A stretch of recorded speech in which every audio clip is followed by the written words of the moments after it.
Seiring perkembangan zaman dengan berbagai persoalan hukum yang kian kompleks dan beragam, tak terkecuali hukum syariah Islam, keberadaan akan mujtahid atau pemikir Islam sebagai sumber solusi dari masalah yang berkembang di masyarakat tetap dibutuhkan. Salah satu media sosialisasi hukum Islam yang dipergunakan untuk menyebarkan sekaligus menjawab persoalan tentang kesyariatan yang kadangkala menjadi keresahan di masyarakat adalah para juru dakwah, dai atau mubaligh sebagai ujung tombak penyebaran informasi para mujtahid atau pemikir Islam kepada masyarakat yang membutuhkannya.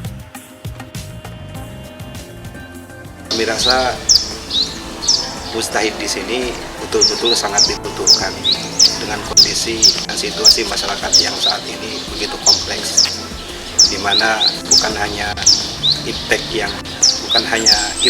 perlu dikembangkan, iptek juga perlu dikembangkan. Diharapkan dengan adanya mujtahid lulusan daripada pondok pesantren ini akan ada pionir-pionir penerus daripada ulama dalam mengembangkan dakwah Islamnya itu sendiri.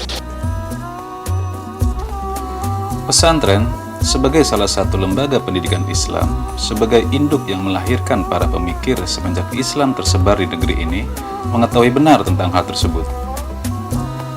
Keberadaan pesantren sebagai pencetak generasi muda Islam untuk tetap menjaga ajaran-ajaran, syariah, dan penegakan syiar agama dengan tidak mengabaikan kebutuhan generasi muda itu sendiri untuk mengikuti perkembangan zaman dan dunianya sendiri adalah suatu keharmonisan di mana kedua kebutuhan itu sesungguhnya saling mendukung dan melengkapi.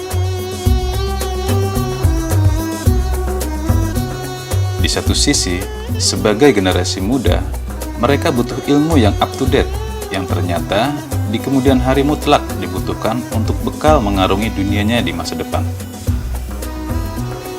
Di sisi lain, panggilan jiwa mereka untuk menjadi kader dari mujtahid Islam, mensyiarkan panji Islam, atau menjadi pendakwah, tak bisa dibendung, dan mereka menyadari hal itu. Pemikiran tentang menciptakan para mujtahid itu artinya bahwa para alumni itu mereka betul-betul mencurahkan pemikirannya secara mendalam bagaimana menggali sumber-sumber hukum Islam baik dari Al-Quran dan hadis maupun dari para mujtahid mutlak. Artinya bahwa santri itu diharapkan mereka mempunyai pemikiran-pemikiran yang moderat, yang maju dalam mengantisipasi dan mengatasi perkembangan dan permasalahan hukum yang muncul dan yang ada. Pendidikan yang mengkhususkan pada ajaran berciri salafi atau kitab kuning dan pengkajian dasar dari para mazhab Islami menjadi hal yang wajib diajarkan oleh pesantren-pesantren semenjak dahulu. Apalagi pesantren yang mencirikan diri sebagai pencetak para mujtahid atau para barisan dai. Sejak usia dini, penerapan pendidikan untuk mengerti keutamaan pensyiar agama Islam sedikit banyak mewarnai kegiatan belajar mengajar mereka untuk mencintai agama Islamnya dan berbuat sesuatu untuk agama Islam itu sendiri. Yang memotivasi saya ikut belajar dakwah itu adalah untuk bisa berbicara itu di depan semua orang. Jadi kami itu bukan hanya belajar, mendengar, melihat, atau menghafal. Jadi kami juga ingin bisa menyampaikan kepada adik-adik kami dulu, keluarga atau masyarakat kelak di daerah kami gitu. Jadi untuk bisa menyampaikan di dakwah itu ya kami anggap sebagai sebuah pembelajaran untuk bisa menyampaikan sebuah ilmu gitu. Jadi itu yang memotivasi kami mengikuti dakwah atau pembelajaran dakwah tersebut gitu. Salah satu pesantren yang masih setia dengan kemurnian ajaran salafi adalah pesantren Ar-Raudlah yang berlokasi di Kecamatan Baros, Kabupaten Serang. Pesantren yang dihuni ratusan santri dengan 5 lembaga pendidikan formal mengedepankan pencarian bibit-bibit generasi muda yang akan berkecimpung dan menjadi kader dalam penyebaran syiar agama atau pula menjadi dai.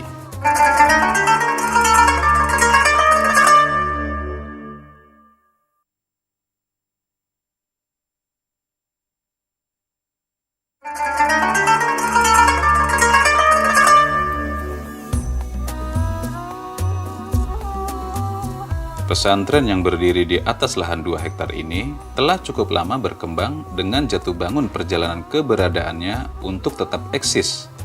Menjadi tujuan orang tua menyekolahkan anaknya, khususnya di wilayah Sindang Mandi, Baros, Kabupaten Serang, di mana tepatnya pesantren itu berada.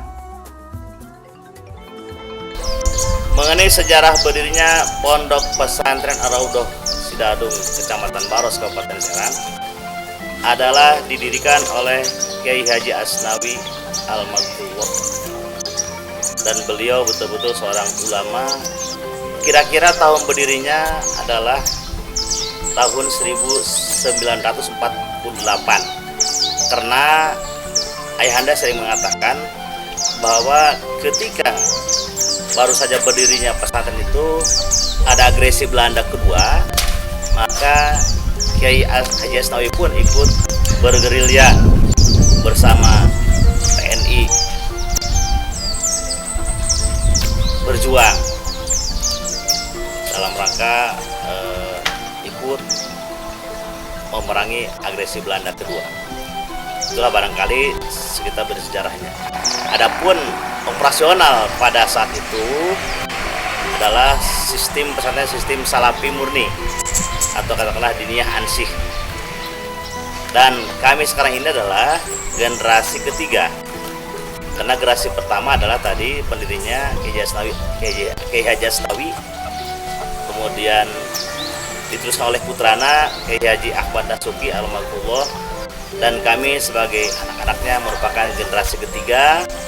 Dan pesantren ini dikembangkan, dibangun dan dilaksanakan oleh kami baik keluarga maupun juga masyarakat dan alumni beserta simpatisan. Jumlah bangunan pesantren sebanyak 2 unit serta dengan santri menetap kurang lebih 100 orang.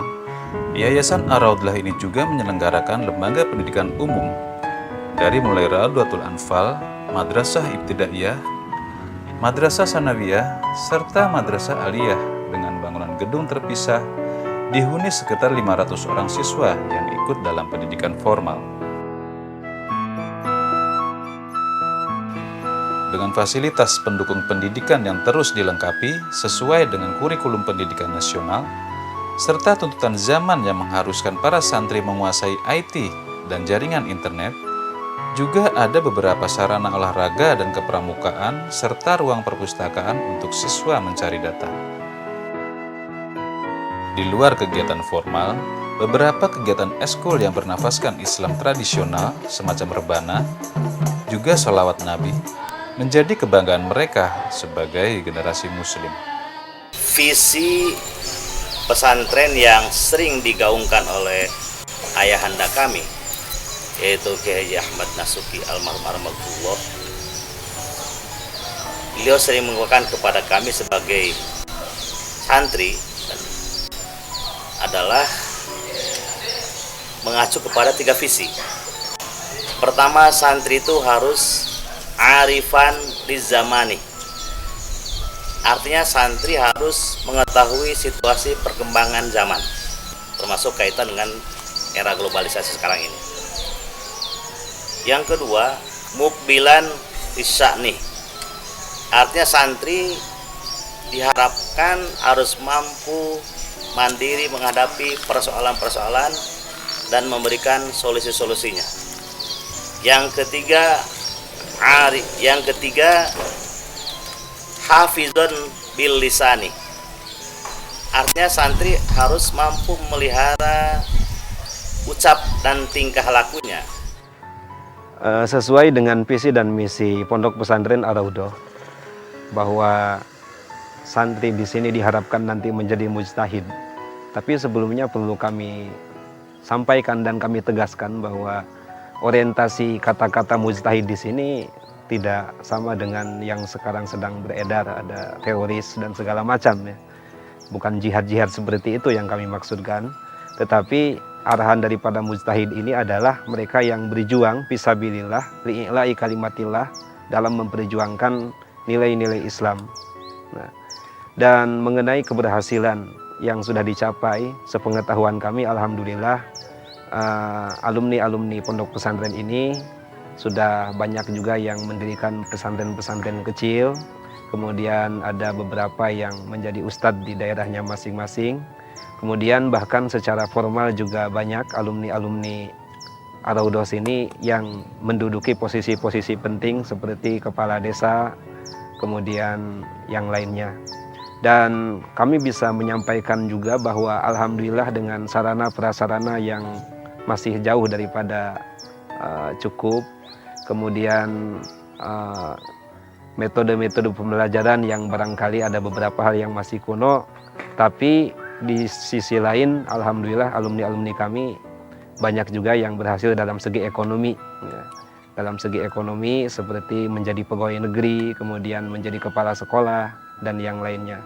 Dan kaitannya dengan mujtahid itu sendiri insya Allah itu akan berkelanjutan, dan salah satu bentuk konkretnya adalah perjuangan mereka yang selalu ada kontak dengan kami, baik itu berupa laporan-laporan perkembangan maupun laporan-laporan kendala-kendalanya. Pesantren yang dari awal memang diproyeksikan sebagai wadah pengajaran dakwah bagi anak-anak muda di sekitar wilayah Serang, khususnya yang memang berminat untuk menjadi dai, menyelenggarakan program pembacaan dan pengkajian kitab kuning, kitab para mazhab, hadis sahih, dan orasi bahasa Arab yang menjadi program wajib bagi santrinya. Salah satu daripada program yang diunggulkan di pesantren ini adalah pembelajaran kitab kuning, di mana santri diajarkan bagaimana cara memahami sekaligus memperdalam kajian-kajian kitab kuning warisan ulama salafiyah. Dan dari beberapa materi kitab kuning itu lebih ditekankan kepada materi nahwu dan sorof, yang mana tujuannya adalah ketika santri sudah mengetahui nahwu sorof, mereka akan bisa melanjutkan pemahamannya sendiri kepada kitab-kitab yang lainnya. Dengan demikian akan ada integrasi dan kelanjutan dari yang diajarkan di pesantren dengan apa yang nanti akan mereka lakukan sebagai mujtahid ataupun syiar Islam di masyarakatnya masing-masing. Kemudian di samping itu juga ada beberapa program-program yang lain seperti forum belajar dakwah, di mana dalam forum belajar dakwah ini santri dididik dan ditempa mentalnya untuk bisa menampilkan oratornya di depan, sekaligus juga bisa menyampaikan materi-materi dakwah yang kami harapkan itu nanti akan membantu di dalam perjuangannya. Setiap minggunya diadakan ujian dakwah untuk memonitoring sejauh mana pencapaian santri-santri Ar-Raudhah dalam mengkaji kitab-kitabnya, serta mengasah penampilan mereka untuk terus bisa menguasai bagaimana berbicara dan berorasi di depan umum. Ini dilakukan agar para santri tetap pada jalur keinginan jiwa mereka untuk menjadi dai, serta makin memotivasi untuk terus menggali dan mempelajari hukum syariah Islam yang ada, untuk dikaji, disalurkan pada orasi sebagai media dakwah umat, sesuai dengan permasalahan yang tengah berkembang saat ini.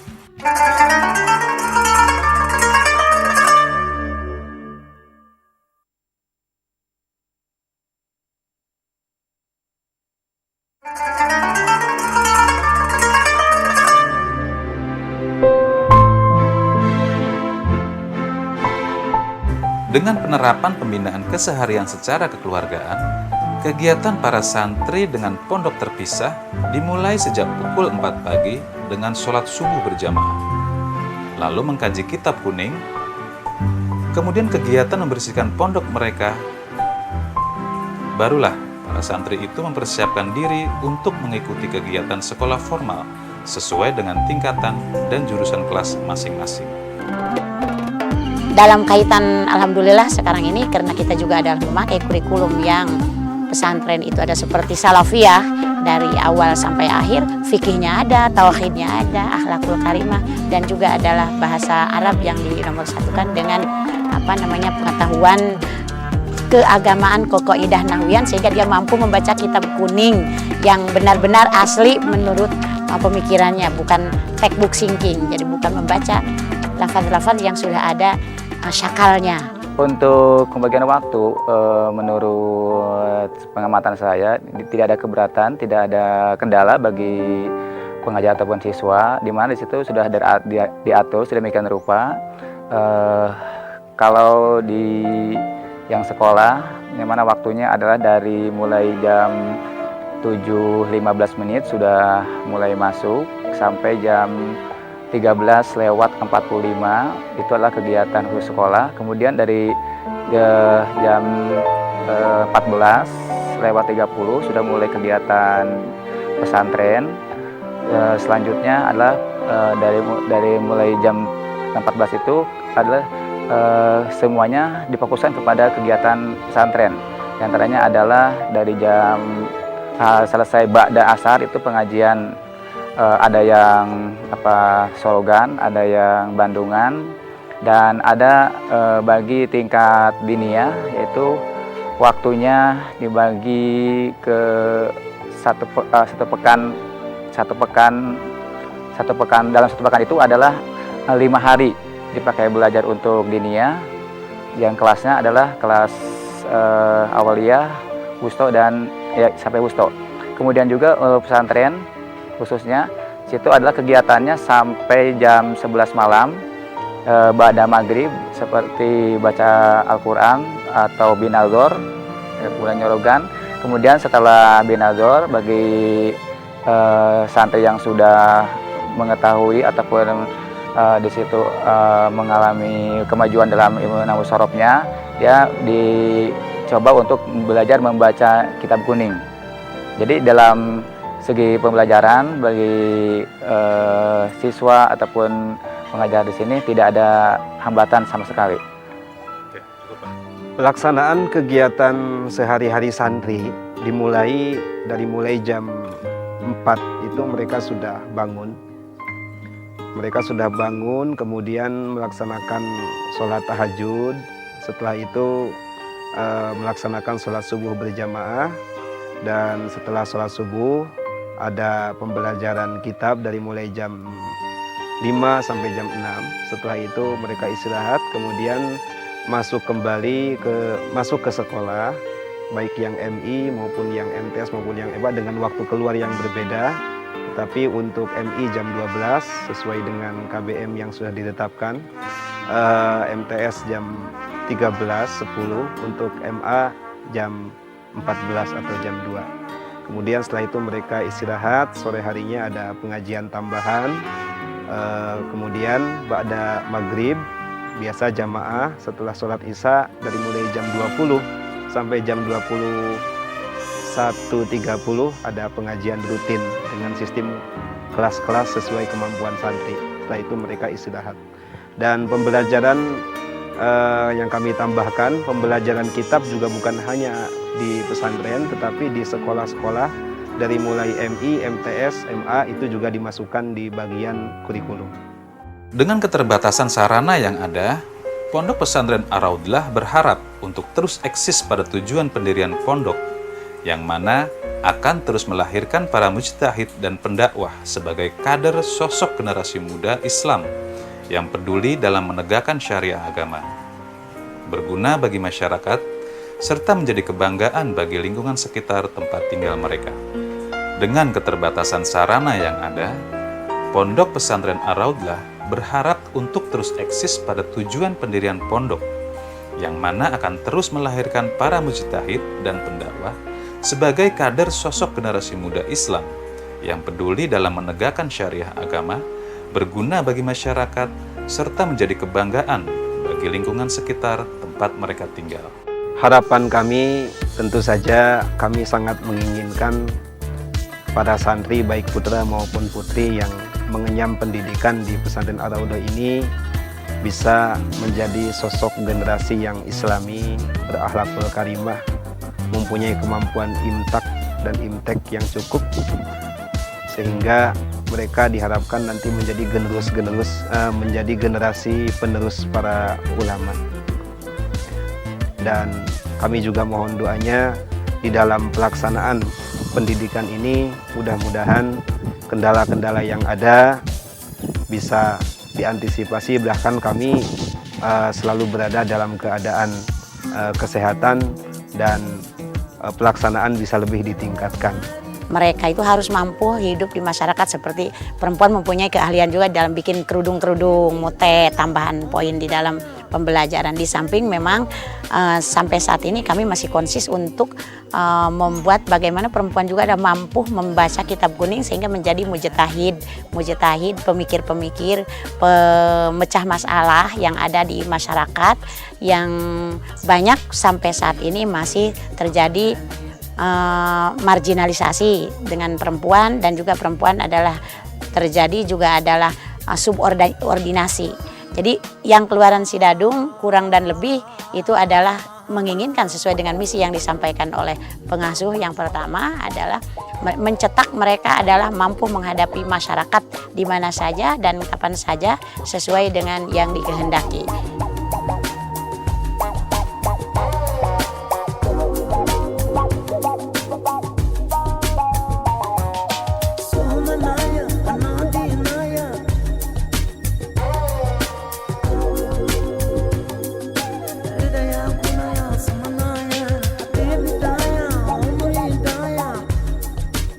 Yang saya inginkan simpel saja. Yang pertama yaitu saya ingin mendapatkan ilmu yang bermanfaat gitu ya, baik dunia maupun akhirat ya. Jadi ingin sukses lah baik di dunia maupun akhirat. Kemudian juga ya berguna bagi terutama yang pertama yaitu agama, bangsa, dan negara.